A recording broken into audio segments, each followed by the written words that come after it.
بسم اللہ الرحمن الرحیم۔ السلام علیکم ناظرین۔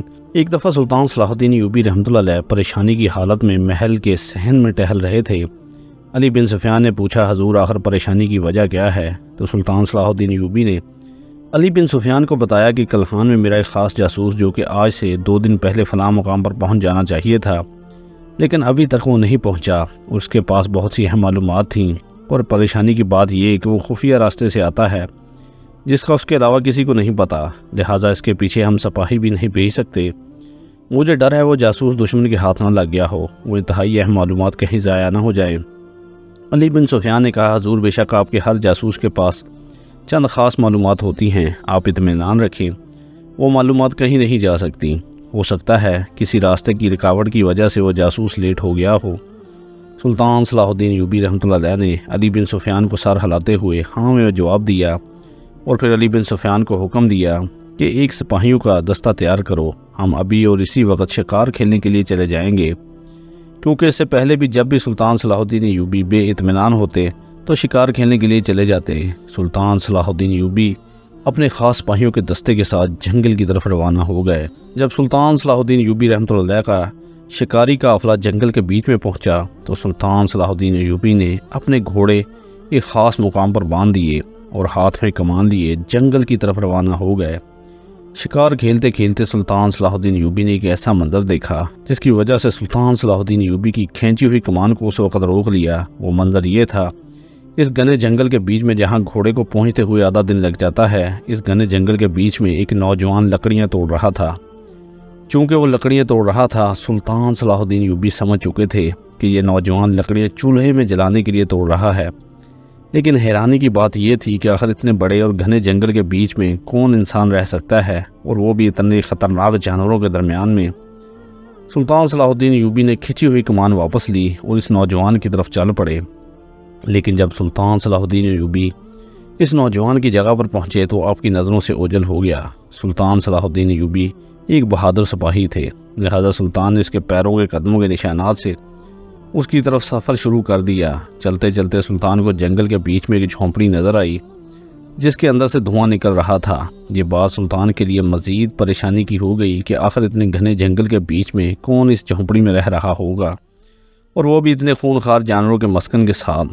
سلطان نے آہستہ آہستہ چلنا شروع کر دیا، اور جب اس جھونپڑی کے دروازے پر پہنچے تو اندر کی آواز سے ایسا معلوم ہوا کہ اندر کوئی بیٹھا آگ پر کچھ پکا رہا ہے۔ سلطان نے سلام کیا، اندر سے جواب آیا، اور وہ آواز ایک نوجوان کی تھی۔ سلطان سمجھ چکا تھا کہ یہ وہی نوجوان ہے جو مجھے پیچھے جنگل میں ملا تھا۔ سلطان صلاح الدین ایوبی اندر چلے گئے اور جا کر چولہے کے قریب بیٹھ گئے۔ اس نوجوان نے سلطان کو بیٹھنے کے لیے ایک اچھی سی قالین بچھا کر دی اور سلطان کے لیے ایک پیالہ دودھ کا گرم کرنے لگا۔ سلطان اس کو حیرت کی نظروں سے دیکھ رہے تھے، اور وہ سلطان کی خاطر تواضع میں لگ چکا تھا۔ اس نے سلطان صلاح الدین ایوبی کے لیے ایک پیالہ دودھ کا گرم کیا۔ اس نے شہد ملانے کے بعد سلطان کے سامنے پیش کیا۔ سلطان نے اپنے ہاتھوں سے کمان چولہے کے قریب رکھی اور دونوں ہاتھوں سے پیالہ پکڑتے ہوئے اس نوجوان سے پوچھا، اس جنگل میں دودھ کہاں سے حاصل کیا؟ تو وہ نوجوان مسکرانے لگا۔ اس نے ایک تاریخی جملہ کہا ہے، پیارے مسافر، جس ذات کے ساتھ میری دوستی ہو چکی ہے، اگر اس کے ساتھ جو بھی بندہ دوستی کر لے تو اس کی ہر ضرورت کی چیز قبر میں پہنچ جائے گی، میں تو پھر بھی زمین کے اوپر ہوں۔ یہ سن کر سلطان بڑے حیران ہو گئے، لیکن سلطان اتنا تو جان چکے تھے کہ وہ کوئی عام نوجوان نہیں بلکہ بہت ہی عبادت گزار ہے۔ سلطان نے دودھ کا پیالہ پیا اور پیالہ اس کے ہاتھ میں پکڑاتے ہوئے کہا کہ مجھے تو یہاں کوئی تیر کمان نظر نہیں آ رہی، ایک چھوٹی سی جھونپڑی میں تم رہ رہے ہو، لیکن اس آگ پر تم ایک شکاری پرندے کو بھون رہے ہو جس کو کوئی عام آدمی شکار بھی نہیں کر سکتا۔ اس پرندے کا صرف ایک ہی چیز شکار کر سکتی ہے، اور وہ بھی جنگل کا شکاری جانور، تو پھر یہ کیسے تم شکار کر سکتے ہو؟ تمہارے پاس تو شکار کھیلنے کے لیے کمان نہیں۔ تو اس نے کہا، حضور جس انسان کو شکار جھونپڑی میں بیٹھے مل جائے تو پھر اس کو شکار کرنے کی کیا ضرورت؟ وہ نوجوان پھر سے مسکرانے لگا اور کہا کہ یہ میرا اور اللہ کے درمیان ایک راز ہے۔ پھر سلطان صلاح الدین ایوبی رحمۃ اللہ علیہ نے کہا کہ مجھے ایک بات کی سمجھ نہیں آ رہی کہ آخر اتنی خوبصورت جوانی میں اتنے حسن کے باوجود تم اس جنگل میں کیوں رہ رہے ہو؟ تمہارا اس دنیا سے کوئی واسطہ نہیں؟ تو اس نے کہا کہ حضور اس کے پیچھے بہت بڑا راز ہے، اور یہ راز بہت گہرا ہے۔ یہ سن کر سلطان صلاح الدین ایوبی رحمۃ اللہ علیہ نے کہا، کیا تم مجھے اس راز کے بارے میں بتا سکتے ہو؟ تو اس نے کہا، نہیں مسافر، میں تمہیں نہیں بتا سکتا، تم ایک مسافر ہو، اس راز کو جان کر کیا کرو گے؟ آپ جنگل میں جس کام آئے ہو اپنا کام کیجیے اور جا سکتے ہیں۔ پھر سلطان نے کہا کہ اگر تمہیں اس راز کے بارے میں سلطان صلاح الدین ایوبی رحمۃ اللہ علیہ پوچھے تو کیا تم اسے بھی نہیں بتاؤ گے؟ تو اس نے کہا کہ ہمارے سلطان کے لیے تو میری جان بھی قربان، اور یہ راز میں انہیں ضرور بتاتا، کیونکہ وہ ایک نیک اور بہادر انسان ہے جو کہ مسلمانوں کے لیے کسی خاص نعمت سے کم نہیں۔ تو سلطان نے فرمایا پھر آپ مجھے یہ راز بتا سکتے ہیں۔ جب اس نے یہ سنا کہ میرے سامنے گھنے جنگل کے بیچ میں ایک عام سے جھونپڑی میں سلطان بیٹھا ہے تو وہ بڑا خوش ہوا، اور اسی وقت سلطان کے ہاتھ پیر چومنے لگا۔ تو سلطان نے کہا سب سے پہلے مجھے یہ بتاؤ کہ آخر اس جنگل کے بیچ میں تم کیوں رہ رہے ہو؟ تو اس نے کہا کہ سلطان معظم، 2 سال پہلے کی بات ہے کہ میں ایک زمیندار کی بیٹی کو پسند کرتا تھا۔ وہ بہت ہی خوبصورت اور حسین و جمیل تھی، اتنی حسین و جمیل کہ اگر اس کے ساتھ ایک وقت کی شہزادی کو بھی کھڑا کر دیا جائے تو وہ ابھی اس کی کنیز لگے۔ اللہ تعالیٰ نے اسے بے انتہا حسن سے نوازا تھا اور میں اس سے بے انتہا محبت کرتا ہوں، لیکن میں بھی ایک عام انسان کا بیٹا نہیں بلکہ میں آپ کے فلاں قبیلے کے ایک بڑے وزیر کا بیٹا ہوں، اور اپنی محبت کو پانے کے لیے اپنے بابا کو اس زمیندار کی بیٹی کے پاس رشتہ مانگنے کے لیے بھیجا۔ تو اس کی بیٹی نے کہا کہ اگر تیرا بیٹا میرے 3 سوالوں کے جواب دے دے تو میں اس کے ساتھ شادی کرنے کے لیے تیار ہوں، لیکن اگر وہ یہ سوالوں کے جواب نہ دے سکے تو میں اس کے ساتھ شادی نہیں کروں گی۔ سلطان معظم میں اس کے پاس پہنچ گیا۔ زمیندار کے ڈیرے پر تمام گاؤں والے اکٹھے تھے۔ اس نے مجھ سے 3 سوال پوچھے، لیکن ان 3 سوالوں کے جواب میں نہیں دے سکا، لہٰذا اپنی آنکھوں کے سامنے اپنی محبت کو کھوتا ہوا نہیں دیکھ سکتا تھا۔ اور اسی پریشانی کے عالم میں نے سوچا کہ جب میرے بابا کے پاس اتنی طاقت اتنی دولت ہونے کے بعد بھی میں اپنی محبت کو نہیں پا سکتا تو پھر اپنی محبت کو پانے کے لیے کس کے پاس مجھے جانا چاہیے؟ پھر میں نے سوچا کہ جس ذات نے مجھے اتنی خوبصورت جوانی دی، اتنا حسن دیا، اتنا مال دولت دی، تو پھر اس سے ہی یہ سب مانگا جائے۔ اور اس رب کو راضی کرنے کے لیے میں اس جنگل کے بیچ میں آ گیا اور اس رب سے دوستی کر لی۔ مجھے یہاں آئے ہوئے تقریباً 2 سال ہو چکے ہیں۔ گھر سے آتے ہوئے میرے بابا نے کہا بیٹا جہاں تم جا رہے ہو یا تمہیں موت ملے گی یا پھر تمہیں محبت ملے گی، اور تجھے تیرا رب بھی مل جائے گا، اور تم نے اپنے رب کے ساتھ دوستی کر لی تو پورا جنگل تیرا دوست بن جائے گا۔ میں خدا کا نام لے کر اسی کے بھروسے چل پڑا۔ میرے ساتھ 1 ماہ کی خوراک تھی۔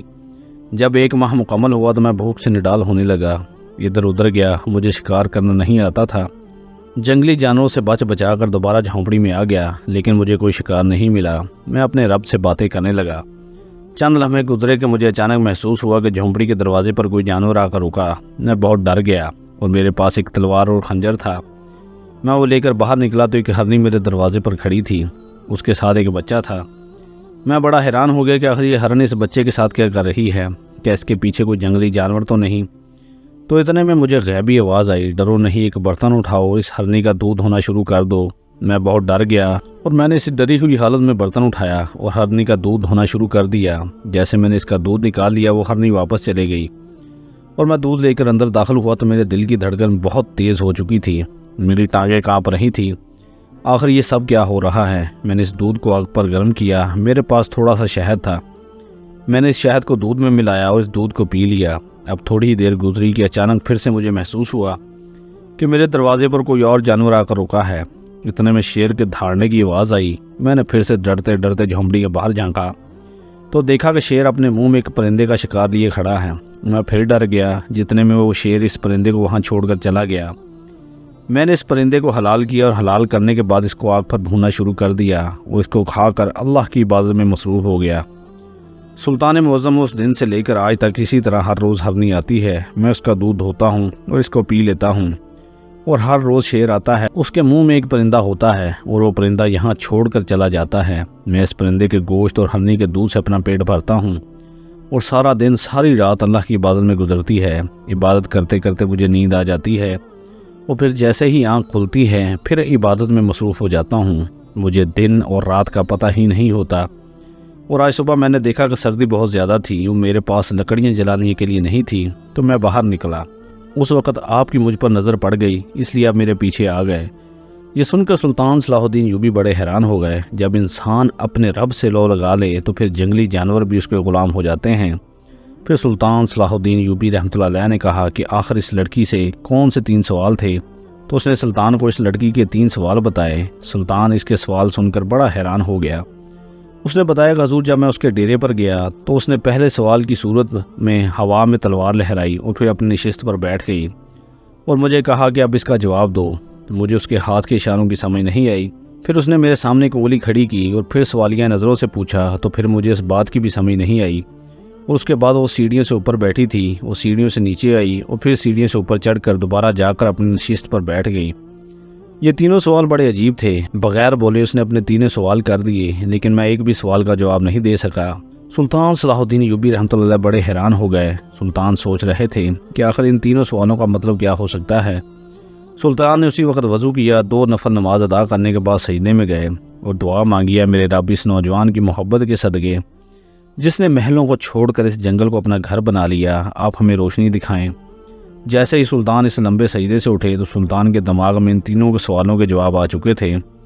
سلطان نے اس نوجوان کو تینوں سوالوں کے جواب بتائے اور کہا کہ تم اس لڑکی کو اس سوالوں کے جواب دے دینا، اگر ان سوالوں کے جواب درست ہوئے تو تم اس ذمہ دار کی بیٹی کو لے کر میری عدالت میں آ جانا، میں ہی تمہارا نکاح پڑھاؤں گا۔ یہ سن کر وہ نوجوان بہت خوش ہو گیا اور کہا کہ میں جانتا تھا کہ جس ذات سے میں نے اپنی محبت کو مانگا وہ ایک نہ ایک دن کسی نہ کسی انسان کو میرے پاس ضرور وسیلہ بنا کر بھیجے گا، اور آج آپ کو میرے پاس وسیلہ بنا کر بھیجا۔ سلطان صلاح الدین ایوبی رحمۃ اللہ علیہ نے اس نوجوان کے ہاتھوں سے بنا ہوا پرندہ کھایا اور اپنی تلوار اور اپنی کمان لے کر وہاں سے چلے گئے۔ اگلی صبح نوجوان پیدل چلنا شروع ہو گیا اور تقریباً 3 دن کے سفر کے بعد وہ ذمہ دار کے ڈیرے پر جا پہنچا۔ جب وہ حویلی کے دروازے پر پہنچا تو ذمہ دار کی بیٹی کو اس کے ملازموں نے بتایا کہ ایک بڑی سی داڑھی کے ساتھ نورانی چہرے والا نوجوان کھڑا ہے۔ اس نے جیسے ہی باہر نکل کر اس نوجوان کو دیکھا تو وہ بڑی حیران ہو گئی کہ یہ چہرہ تو مجھے دیکھا دیکھا لگتا ہے، اور پھر چند ہی لمحوں میں اس کو اس نوجوان کی سمجھ آ گئی کہ یہ وہی نوجوان ہے جو آج سے 2 سال پہلے مجھ سے شادی کرنے کے لیے خواہش مند تھا، لیکن میرے سوالوں کے جواب نہیں دے سکا۔ ذمہ دار کی بیٹی نے اسی وقت اپنی کنیز کو حکم دیا کہ جا کر اس نوجوان کو اندر لے آؤ۔ کنیز گئی اور اس نوجوان کو ذمہ دار اور اس کی بیٹی کے سامنے پیش کر دیا۔ ذمہ دار کی بیٹی نے اس نوجوان سے پوچھا، بتاؤ کیا کرنے آئے ہو اور یہ تمہارا لباس کیسا ہے؟ تو اس نے کہا کہ تم یہ سب چھوڑو، میں تم سے نکاح کرنے کے لیے آیا ہوں۔ تو ذمہ دار کی بیٹی نے کہا کہ تم نہیں جانتے کہ میں نے اپنے آپ سے وعدہ کیا تھا کہ جب تک میرے 3 سوالوں کا جواب آپ نہیں دے سکتے میں اس وقت تک شادی نہیں کروں گی، اور تم جانتے ہو کہ تمہیں ان 3 سوالوں کے جواب نہیں آتے۔ تو اس نوجوان نے کہا کہ تم اپنے 3 سوال دہراؤ، میں دوبارہ ان سوالوں کا جواب دینے کے لیے تیار ہوں۔ ذمہ دار کی بیٹی بڑی حیران ہوئی، آخر اس کو ان سوالوں کے جواب کیسے ملے، کیونکہ وہ سوال بہت مشکل تھے اور پورے مصر میں ان سوالوں کے جواب کوئی نہیں جانتا تھا۔ اس ذمہ دار کی بیٹی اپنی نشست پر اٹھی اور تلوار لہرائی اور پھر دوبارہ نشست پر بیٹھ گئی۔ تو اس نوجوان نے اپنی جیب سے قلم نکالی اور دکھاتے ہوئے پھر دوبارہ اس قلم کو اپنی جیب میں ڈال دیا۔ اتنے میں ذمہ دار بولا، اے نوجوان، تم خوش قسمت ہو، تم نے میری بیٹی کے پہلے سوال کا جواب دے دیا۔ پھر اس نے ایک انگلی دکھائی تو اس نوجوان نے انگلی کے اشارے سے اوپر ہاتھ کیا۔ اب ذمہ دار کی بیوی نے کہا کہ اے نوجوان، تم خوش قسمت ہو، تم نے شہزادی کے دوسرے سوال کا جواب بھی دے دیا۔ تمام گاؤں والے حیران تھے کہ آخر سوال کیا ہے اور جواب کیا۔ لوگوں کا تجسس بڑھ رہا تھا۔ پھر ذمہ دار کی بیٹی نے اپنا تیسرا سوال کرنے کے لیے سیڑھیوں سے نیچے اتری اور پھر دوبارہ سیڑھیوں پر چڑھ کر اوپر چلے گئی۔ ذمہ دار اب بڑے تجسس سے دیکھ رہا تھا کہ اگر اس نے تیسرے سوال کا جواب دے دیا تو یہ نوجوان میری بیٹی سے نکاح کرنے کے لیے کامیاب ہو جائے گا۔ تو اس نوجوان نے شہزادی کے سامنے اپنے دل پر ہاتھ رکھتے ہوئے کہا کہ بے شک آج میں کامیاب ہو گیا۔ یہ سن کر شہزادی نے تالیاں بجائی اور کہا کہ بے شک تم نے میرے 3 سوالوں کے جواب دے دیے۔ تو اتنے میں ایک دیہاتی نے پوچھا، حضور بے شک اس نے 3 سوالوں کے جواب دے دیے، آخر 3 سوال کیا تھے اور ان کے جواب کیا تھے؟ کئی سالوں سے میں ان 3 سوالوں کو نہیں کوئی سمجھ سکا۔ تو اس نوجوان نے کہا، شہزادی نے مجھ سے تلوار لہرا کر پوچھا، تلوار سے زیادہ تیز اور طاقتور چیز کیا ہے؟ میں نے اسے قلم دکھا کر بتایا کہ قلم ہے۔ پھر اس نے ایک انگلی کی اور کہا کہ میں دنیا میں واحد چیز کیا ہے؟ تو میں نے اوپر اشارہ کیا اور بتایا کہ اللہ کی ذات ہی صرف واحد ہے۔ پھر وہ سیڑھیوں سے نیچے آئی اور پھر اوپر چڑھی اور اس نے مجھ سے پوچھا کہ انسان کا کون سا جسم کا حصہ ہے جو کبھی نہیں تھکتا؟ تو میں نے دل پر ہاتھ رکھ کر بتایا کہ اگر انسان 100 سال بھی زندہ رہے تو اس کا دل کبھی کام کرنا بند نہیں کرتا اور کبھی نہیں تھکتا اور ہر وقت کام کرتا ہے، لہٰذا میرا تیسرا جواب دل تھا۔ جیسے ہی اس نوجوان نے ان 3 سوالوں اور ان کے جواب دیے تو ساری حویلی میں موجود دیہاتی تالیاں بجانے لگے اور ایک دوسرے کو کہنے لگے کہ یہ سوال کا جواب تو بڑے بڑے وزیر و شہزادے نہیں دے سکے، آخر اس سوال کا جواب اس نوجوان نے دے دیا۔ اتنے میں ذمہ دار نے اعلان کیا کہ ابھی اور اسی وقت میری بیٹی اور اس نوجوان کا نکاح پڑھایا جائے گا۔ تو اس نوجوان نے کہا کہ حضور بے شک نکاح ہوگا، لیکن یہاں نہیں بلکہ سلطان صلاح الدین ایوبی رحمۃ اللہ علیہ کے دربار میں، تمام لوگ حیران ہو گئے۔ پھر اس نوجوان نے شہزادی کو اس وقت اپنے گھوڑے پر بٹھایا اور سلطان صلاح الدین ایوبی رحمۃ اللہ علیہ کے دربار میں لے گیا۔ سلطان نے جب دونوں کو دیکھا تو مسکرانے لگا، اور پھر سلطان فاتح بیت المقدس نے ان دونوں کو نکاح پڑھا دیا، اور اس طرح سلطان صلاح الدین ایوبی کے مضبوط ایمان اور اس نوجوان کے تقوی کی وجہ سے اس کو اپنی محبت مل گئی۔